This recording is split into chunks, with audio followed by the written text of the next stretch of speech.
People ask the question, what is happiness?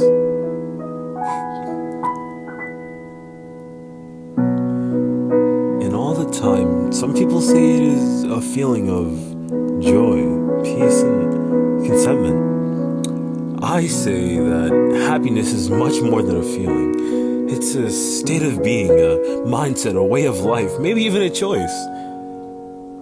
Though I don't think I've had a choice myself. You see, my entire life I've been surrounded by people who are genuinely happy, content, and filled with love towards each other and their environment too. But I've also been around people who are constantly unhappy and negative, abandoning themselves and the people who love them. But you see, I don't entirely blame them, because their current state of happiness is affected greatly by their past and present life experiences.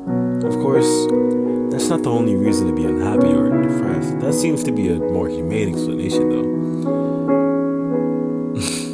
Okay, the first half of this story, or whatever I'd call this, the ideology thing of happiness that I said, I would have said those things a few years ago, if I'm not lying. See, the truth is, happiness is much more complex and nuanced than that. I know, because I'm not happy. Though I am capable of being happy, I'm not. I've collected fragments of happiness, though they're not, they're only momentarily. I'm capable of smiling, laughing, and experiencing joy, but I'm not immune to the reality of life. Though, when I'm sad, I'm able to perceive and take in laughter. If I'm with the right people, it's a yin and yang. There's two sides to get there alike. I heard crying helps you heal, so I've taken in the tears and let them fall out of my eyes. But what's the fun of crying when you have not a single soul to hug you? That negativity will simply sink back into you. You see, when you have someone to hug you, to embrace you, that sorrow goes away. The only problem is it'll take a different form whenever and wherever you go. Trust me, I know. I've always asked myself, when can I be truly happy? Maybe when the worries in life are handled. When I have no more tears to cry and my life returns to peaceful slumber. Or maybe this is a love story between me and happiness and we never get together. Maybe I have to grow up and see that being alone is part of life, and maybe crying is just a reminder that I'm alive. But if that is the truth, are we alive to feel pain?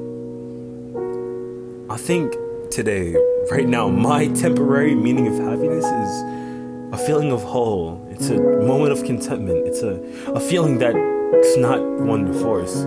Happiness is the feeling of being connected with the world. Connecting with that bubbly, weightless feeling that makes everything seem, just to fit together for a period of time.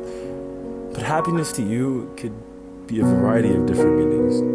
Whether it be feeling of comfort, of joy, of success, of content, of acceptance, of enthusiasm. Listen. This continues, but ultimately, I don't think this was a vent story. No, I think this was for you to realize that happiness is whatever you decide it to be. And so happiness is a feeling that is personal in a way and can be tailored to each individual. This means that no two people ever express their feelings of happiness the same way, and this is what makes the concept so special. Yes, their level of happiness can be similar, but never the same. Happiness is often discovered through difficult times and through experiences. But hey, who am I to make these bold statements? Just know one thing for me. I encourage you to decide what brings you true joy and value in life. So, with this dumb little story, or maybe even, talk even, tell me, what is happiness to you?